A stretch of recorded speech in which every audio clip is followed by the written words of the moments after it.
Okay, let's get going. Good evening, everyone. Welcome to the July 22nd, 2025 Development Review Commission hearing. I'm Andrew Johnson. The Development Review Commission is created to hold public meetings and hearings to provide analysis and recommendations to the City Council regarding general land use policies and applications where the Commission has recommendatory power, and to render final decisions on specified applications where the Commission has final decision-making power, including but not limited to all aspects of proposed and future development. The Development Review Commission recognizes that the creation of a desirable environment throughout the city for residents. Lost my place. Hold on a second. Sorry about this. For the independence of land values, aesthetics, and good site planning by promoting harmonious, safe, attractive, and compatible development that is therefore considered to be in the best interest of public health, safety, and general welfare. Any person aggrieved by a final decision of the Development Review Commission may file an appeal to the City Council within 14 calendar days after the Development Review Commission has rendered its decision. Development Review Commission recommendations to the City Council are not final decisions. Tonight with us on the commission, to my far right, we have Commissioner Stefan Richter, Commissioner Larry Tom, Vice Chair Michelle Schwartz. To my left, Commissioner Charles Redmond, Commissioner Linda Spears, and Commissioner Barbara Lloyd. With us tonight from the city, we have Jeff Tomilevich, Ryan Levake, Michelle Dalkey, Jacob Payne, Robert Mancelio, Whitney Mayfield, Alexander Bosworth, Alexander Ars Cardona, Joanna Berry, and Jason Wolf.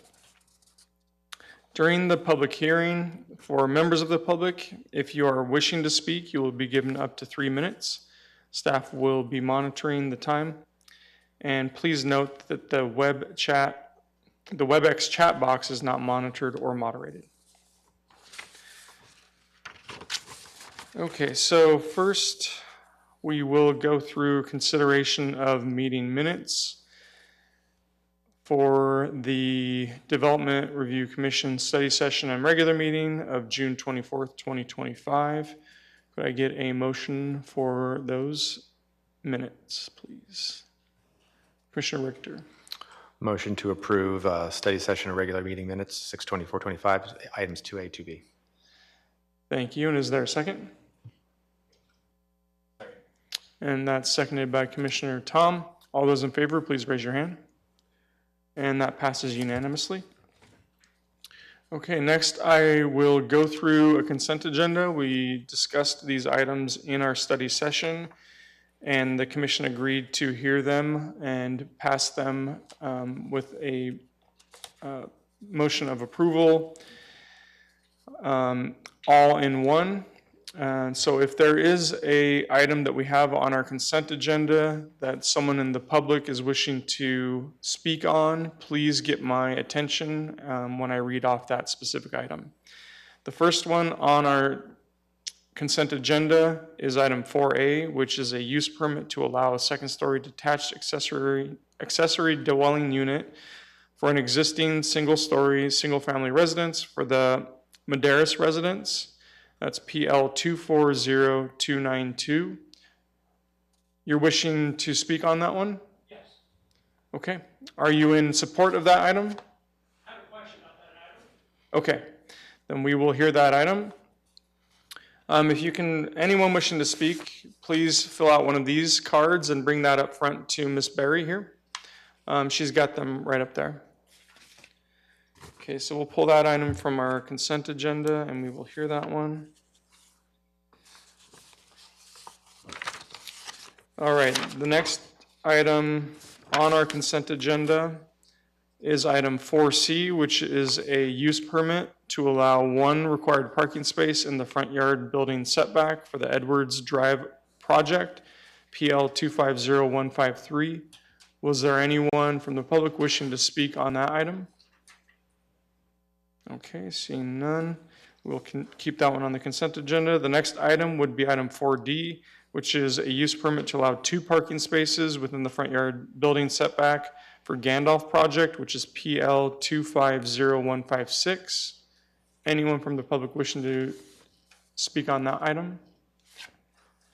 Okay, and then the last one on our consent agenda is item 4E, which is a use permit to allow 2 required parking spaces in the front yard building setback, and a use permit to allow a detached engineered shade structure in the front yard setback for the Ortiz residence. That's PL 250169. Was anyone from the public wishing to speak on that item? Okay, so our consent agenda will contain items 4C, 4D, and 4E. Can I get a motion for the approval of our consent agenda, please? Commissioner Redmond? I move that we approve the consent agenda of items 4C, 4D, and 4E. Okay, that has been moved for approval by Commissioner Redmond. Is there a second? Second. Seconded by Commissioner Richter. All those in favor, please raise your hand. Okay, and that consent agenda passes unanimously. Okay, so now we will move on to item 4A, which is a use permit, request for a use permit to allow a second-story detached accessory dwelling unit for an existing single-story, single-family residence, Maderas residence. And that would be Ms. Mayfield. Oh, I'm sorry. We'll have the applicant speak first. I apologize. If the applicant would please approach and present your item. Good afternoon, ladies and gentlemen. My name is Jeff Modares, and I would like to apply for use permit for this already existing detached suite that was built 40 years ago. I purchased the property about 14 years ago, and this unit apparently didn't have a permit. However, about 30 years ago, there was a request to connect the sewer line to this unit, and the city of Tempe allowed that and went on. Since I purchased it, only 2 months it was occupied because I bought it with a tenant already in there. When the tenant left, it has been left vacant and used for storage only. Any questions? Just to advance your slides, just use the left and right arrows there.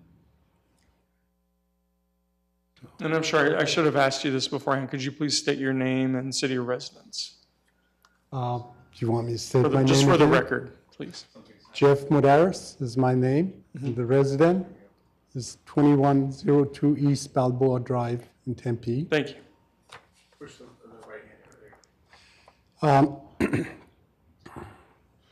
The resident is marked with the red dot on the corner of Balboa and South River Drive. This is the site plan. As you can see, the garage is on the top left corner, and the suite is on top of the detached garage. Here's a front picture, front view of it. My resident is on the right, and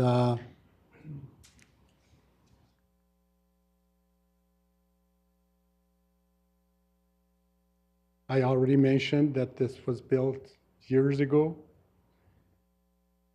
and it already went on.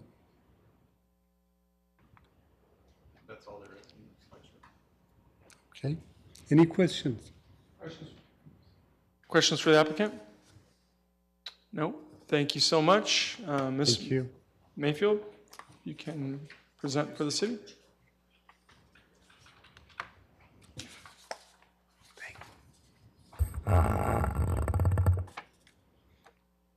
All right.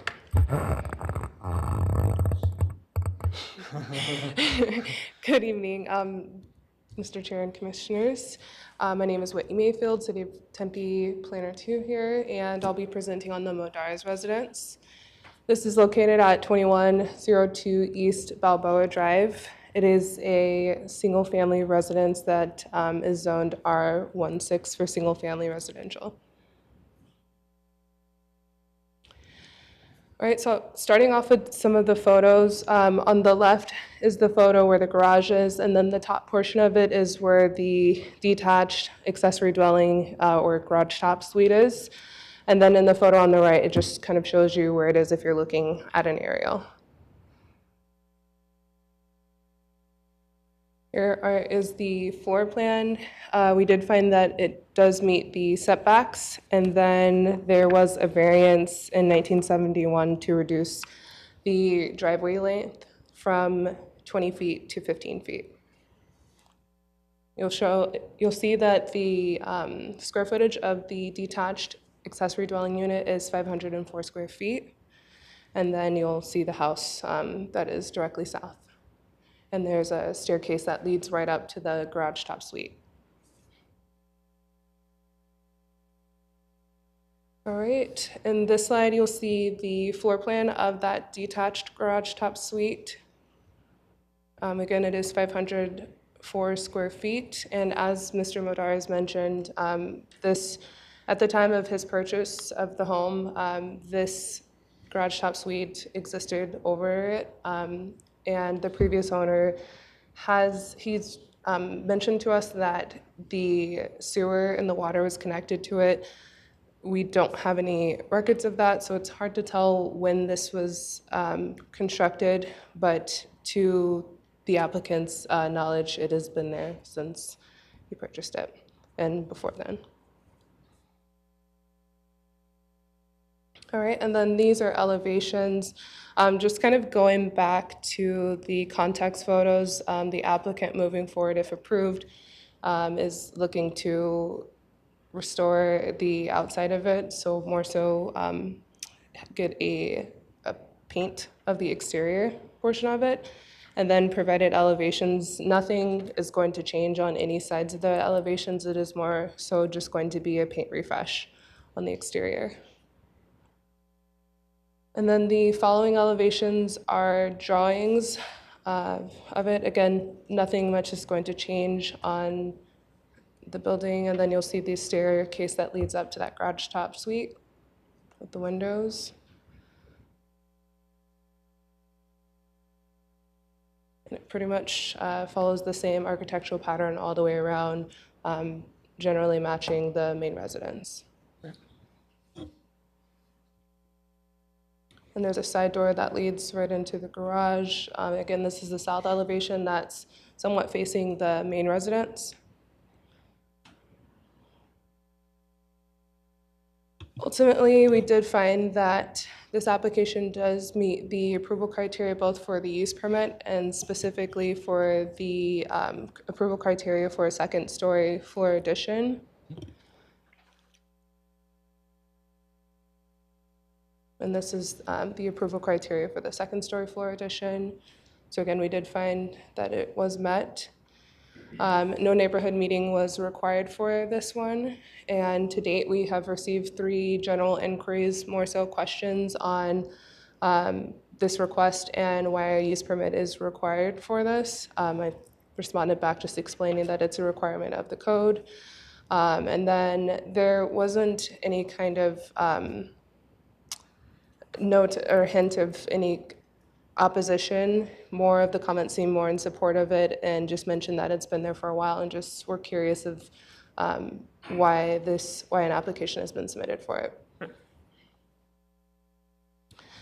And staff is recommending approval subject to 2 of the conditions. In the beginning of the presentation, I mentioned that there was a variance for reduction of the driveway length from 20 feet to 15 feet. So with the 3rd condition of approval, we're just advising that none of the parking shall encroach into the right-of-way to obstruct the garage that is there. And then the 4th one is just that refresh of the paint that we were showing. So just going back to the very first slide, where you'll see that there's a little bit of deterioration on the exterior paint. So we have went over these conditions with the applicant, and Mr. Modares has agreed to refresh that paint on the exterior. And I believe that is it. If there are any questions, I'm happy to answer them. Questions for staff? Okay, thank you very much. All right, now we'll move into the public comment period. Anyone wishing to speak on this item, please fill out, or any items, please fill out one of these cards and bring that up to Joanna Berry. These cards are actually located right up here up front. The one that I have for this item is Jim Lackey. If you'd like to approach and state your name and city of residence.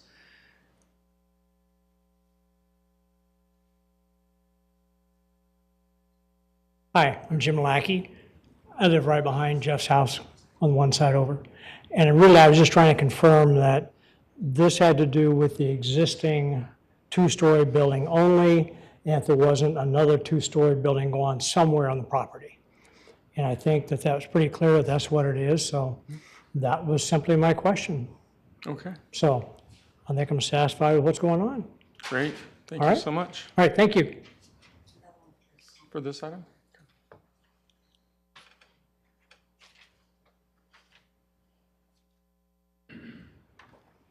Okay, Mike Zambora, if you please come up, state your name and city of residence. My name is Mike Zamora, I'm a resident of Tempe. Just a clarifying question, is that the ground level for this ADU, it's attached to the house by a roof structure, a small little one, and then of course the upper story is not. So this is deemed detached. My clarification question, I guess, for the commissioners and or the planning department is, what is the definition of attached? Clearly, I guess it's not a roof. Is it then a common wall with the house, then makes it attached? It's just a clarification question, that's all I have. Great, That's it, thank you. thank you. All right, was there anyone else from the public wishing to speak on this item? Okay, if Ms. Mayfield could approach and address that specific question. All right. Chair, Commissioners, so the detached garage is not completely attached to the house. The delineation between attached and detached can sometimes be a shared wall or a connection through like a shared roof. In this case, you do see a little bit of that there, but it is not, there's no internal connection from the bottom floor of the garage to the main floor of the residence. So it's more of a covering along a breezeway of some sort. Correct. And I can also, Mr. Modars, if you'd like to come up and also clarify that as well.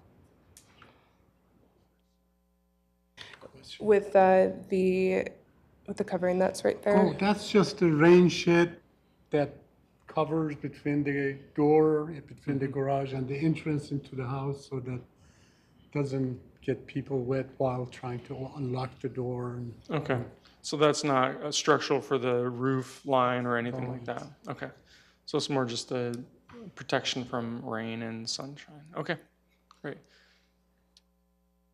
Thank you. All right, so with that, we will close out the public comment period and move to commissioner discussion or motions. I'd like to entertain a motion if someone would like to provide one. Commissioner Spears? I move for the approval of PL 240292. Okay, Commissioner Spears has moved for approval. Is there a second? Second. Seconded by Commissioner Richter. All those in favor, please raise your hand. And that passes unanimously. All right, the next item is item 4B, which is a use permit for Apache Townhomes and Mr. Mancelillo. And we do have one person wishing to speak on this item from the public. If there's anyone else, please fill out one of these cards and bring that up to Ms. Berry. Would the applicant please approach and present your case?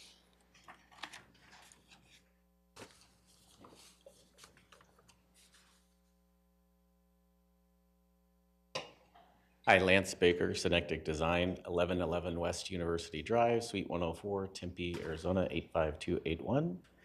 And the case was actually heard at the last design review for the design itself.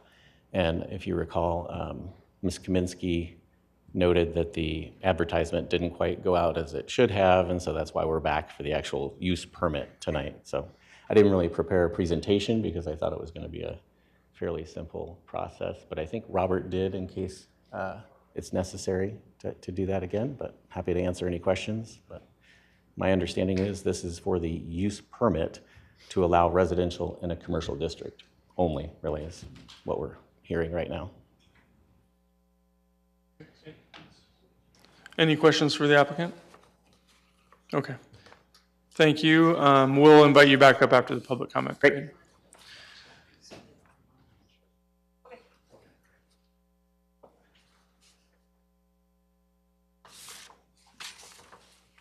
Hello. Oh, Chair Johnson, members of the commission, Robert Mantilillo, Senior Planner with City of Tempe. This is PL 250083, and the applicant is correct. This was heard at the last commission meeting for a use permit for reduction of ground level commercial along Apache and Oak, and also for major development review. This use permit is to allow residential developments in a commercial zoning district. So this is going to be for Apache Townhomes. It is currently zoned CSS, and it is in the TOD overlay district. And you can see it is currently occupied by 2 vacant hotels, motels, which have been vacant, I believe, for about 10 years, and were constructed in, I believe, the mid-50s, and have been in operation as a motel from when they were constructed to about 10 years ago when they closed. And here are some context photos. The site is currently fenced off. And there are several here looking along Apache and along Oak. These are on the south side of the property along the alleyway. And here is a Google Street View. This is on Oak looking northwest at the building itself. And here is another looking southwest from Apache, looking at both buildings. And another. So here's a site plan. This is pretty much the same site plan that we saw last time. The only difference is in that northeast corner. We discussed removing the commercial space, and here that commercial space has been removed, and it is a landscape with some amenities, some picnic tables, and a barbecue. So we're looking at 20 units. Each unit will have a 2-car garage on the ground floor, and then the units themselves will have a powder room, kitchen, and living space on the second floor. And then each unit will have 3 bedrooms and two full bathrooms and laundry on the 3rd floor. And buildings 1, 2, 4, and 6 have a rooftop balcony area. Building 3, which is the southernmost building along the alleyway, does not, because it borders single-family residential to the south. So that's to provide a little more privacy to those residents. And here's a building key. 1 is along Apache, 2 is along Oak, 4, 5 are internal, 6 is the westernmost. It butts up against multifamily residential, and then building 3 is the southernmost building along the alleyway.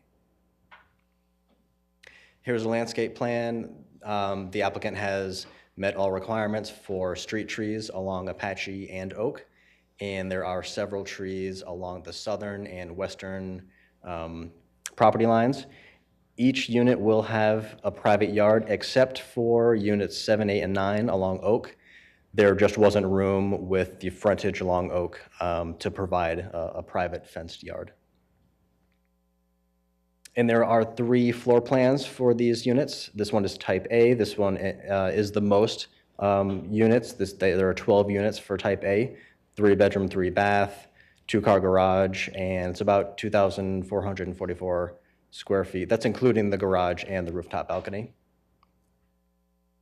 Type B, there were 3 units, still 3 bedroom, 3 bath, 2-car garage, and a little bigger, roughly 2,500 square feet, also including the garage and rooftop balcony. And then this is unit C. These are the units along the alleyway on the southern portion of the site. 3 bedroom, 3 bath, 2-car garage, about 2,100 square feet, but no rooftop balcony on these. And here are some elevations. This is building 1, so this will front against Apache. View number 1, the bottom one, will front along Apache. And here are the west and east elevations of that building 1. This is building 2, so this will front along Oak Street.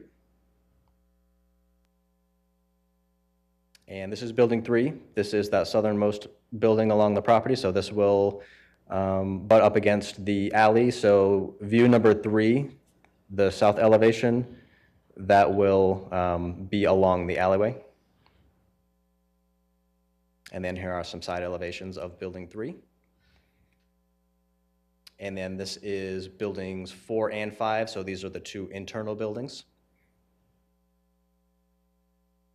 And then this is building 6. This is the westernmost building that is adjacent to multifamily residential to the west.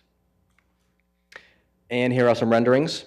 This is the view from Apache looking south. So each of those yards will have a tree in the fenced area.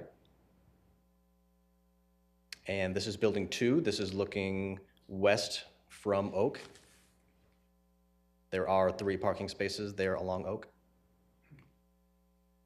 And then this is the corner at Oak and Apache with that reconfigured landscape area with some tables and barbecue area and some landscaping. And then this is looking northwest from Oak. This is building 2. Building 3 is to the left, and then the internal buildings. And then this is internal in the site. And approval criteria, it did meet approval criteria for a use permit. Number 1 is any significant increase in vehicular or pedestrian traffic. The prior use was a 32-room hotel, so we believe that a 20-unit residential development will result in less traffic, and we consulted with our transportation engineer, and they said that during peak morning and night trips, a 20-unit residential development will create less traffic than a general retail use or the 32-room hotel use that was previously there. Nuisances from odor, dust, noise, vibration, those types of things. The vacant use use of this site has been a nuisance for crime for quite a while. So we believe the development of the lot will mitigate most of those issues and secure the site. So no nuisances are expected as a result of the residential development. Contribution of the deterioration of a neighborhood. Again, this has been vacant for quite a while and has attracted crime. So the redevelopment of this site will help to mitigate those issues. And the use permit to allow residential that does not conflict with any of the city's adopted plans or negatively impact property values of the surrounding area. And we believe it is an investment in the property and will hopefully potentially increase the values of the area. And compatibility with surrounding structures. There are some 3- and 4-story buildings to the west of here along Dorsey Lane and Apache. To the south is single-family residential, that is single level. However, that is R16, and heights are allowed up to 30 feet in R16, and the height of building 3 along the alley has been brought down to 30 feet to help mitigate any privacy concerns there. And then the last one, control of disruptive behavior. Again, this has been reviewed by crime prevention through environmental design to help mitigate any security issues that could come up with this new development, and it will definitely be an improvement over what is currently there. There was not a neighborhood meeting because this was not a rezone, so a neighborhood meeting was not held. And to date, staff has not received any new public comment for this request. Comments from the first hearing, we did meet with CVEC, and they were in favor of removing commercial at the corner and just having this as a residential product. And staff is recommending approval, and there are no non-standard conditions of approval. And I'd be happy to answer any questions. Are there any questions for staff? Okay, thank you. Okay, so now we will open up our public comment period for this item. First on the lineup is Joe Emery. If you can approach and state your name and city of residence. And we have one more person wishing to speak. If there's anyone else out there, please come up here and fill out one of these items. one of these cards. Please proceed. See how this thing works. I Hold it up, I guess, huh? I don't think you brought a presentation, but if there's something you want to see. So I we can didn't. see. I did bring a presentation, but I just want to make a comment. First of all, I'd like to thank this body for the years of what become Tempe. I'm very proud to be a second generation resident of Tempe. I'm pleased, and actually I'm kind of in support of this project because it's been an eyesore in the neighborhood for a long time. I'm a resident of Tomlinson Estates. The big concern, I think, was the developer at the last meeting kind of blowing off the concerns of residents about noise mitigation and dismissing one of our neighbors. And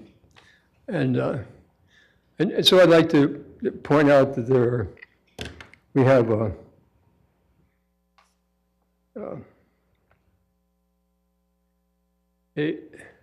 and this is something you might be, I don't know if you can focus on this, but it's state law, ARS 28-955 about, and the sign, not in Tempe, but in another city, says vehicle noise laws enforced. And I'm hoping to see much more of this in the city of Tempe, because as we get more dense and higher, we are talking about a lot more traffic, a lot more noise. And if this body conforms with the request of residents, lifelong residents, multi-generation residents, you will focus very clearly, very deliberately on noise that develops and do something about it. And that's my speech. Thank you. Excellent. Thank you very much. All right. Next up is Stephen. If you can please approach and state your full name and city of residence.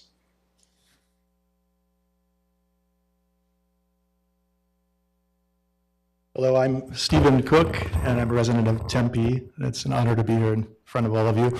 I wanted to kind of follow, there goes did I do something to this?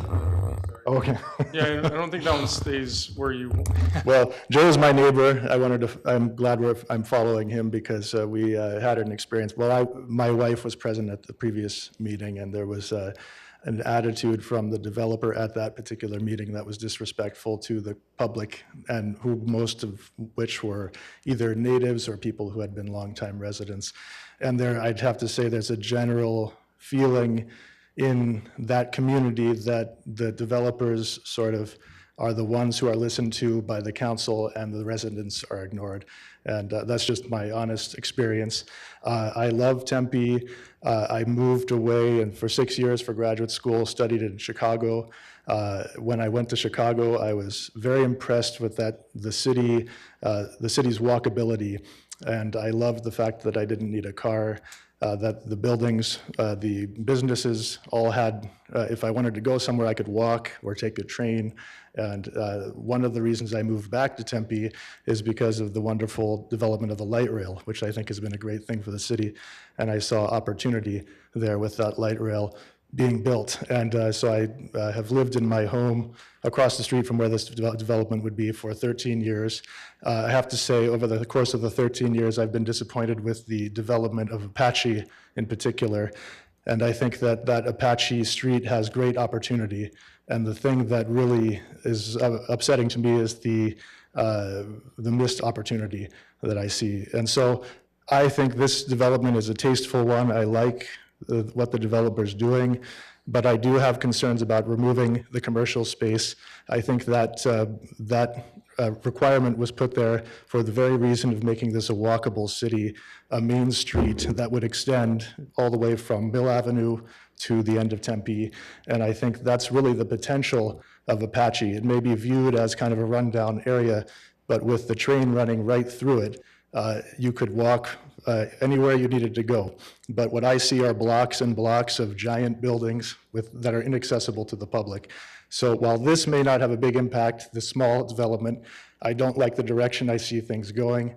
The Haji Baba, which you may all know, that's been sold to the city, and I'm very concerned that that place is going to be taken away.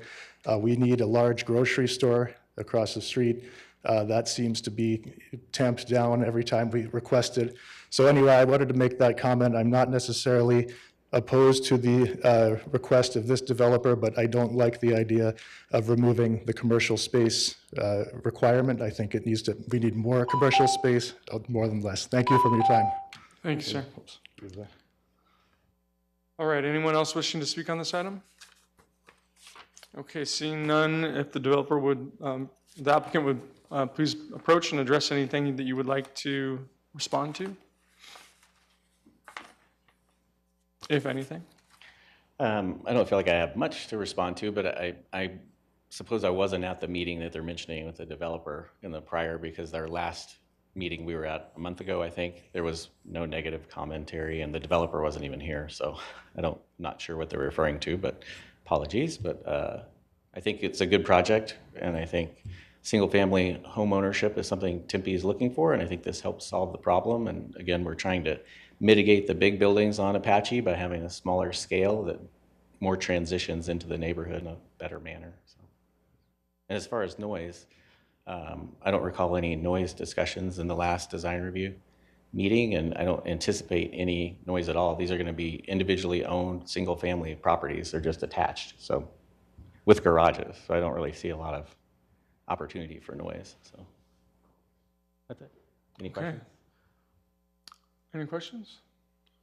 I think I can concur. My recollection when I was hearing those comments, I didn't remember any discussion of noise at all, and the neighbors that were here were in support of the project. So I was a little confused hearing that as well. Maybe there was another meeting that we were I think it could not have privy been to. prior. I think this case has been around for quite some time. Okay, with possibly. another architect that we weren't involved in. Okay. Yeah, so I think it's been several years. I was It's caught been off, a little caught off ongoing. guard on that. Okay. Right. All right, thank you. Would the city like to comment on any of the discussion? Chair Johnson? Yes. As the applicant just stated, this is going to be, I failed to mention, this is going to be owner-occupied, single-family townhomes. So this won't be a student housing project. So maybe that'll help alleviate some of the fears of any noise that'll be happening there. During construction, we do have guidelines in place to help mitigate noise and dust, those types of things through our building permit process. And as far as the commercial space, there was a lengthy discussion last time. The size of this corner space was, I believe, about 900 square feet. I know the city's had some issues filling the commercial spaces with a viable tenant in some of these smaller commercial spaces. So we had met with CVAC, and they were in favor of removing the commercial space at the corner and just having it residential, in favor of some larger commercial projects that may be happening in this area adjacent to this project in the next, in the near future. So. Right. Any questions for staff or the applicant? All right, thank you. All right, with that, we will close out the public comment period and move to commissioner discussion or motions. Just because I'm looking at you doesn't mean you have to. Commissioner Richter. Propose a motion to approve item 4B, PL 250083. Okay, motion for approval from Commissioner Richter. Is there a second? Second. Seconded by Commissioner Tom. All those in favor, please raise your hand. Okay, and that passes unanimously. All right, with that, we move on to item number 7, which is commission member announcements. Were there any announcements? All right, and then city staff announcements. Thank you, Mr. Chairman. Just to remind you of the August 12th meeting, we'll see you then in a few weeks, and you'll see the agenda come out mid-next week to get an idea. Wednesday. Wednesday? Okay. Sooner than that, yes. Thank you. All right. So again, you stole my thunder. The next scheduled meeting date is August 12th, 2025, and this meeting is adjourned. Thank you all.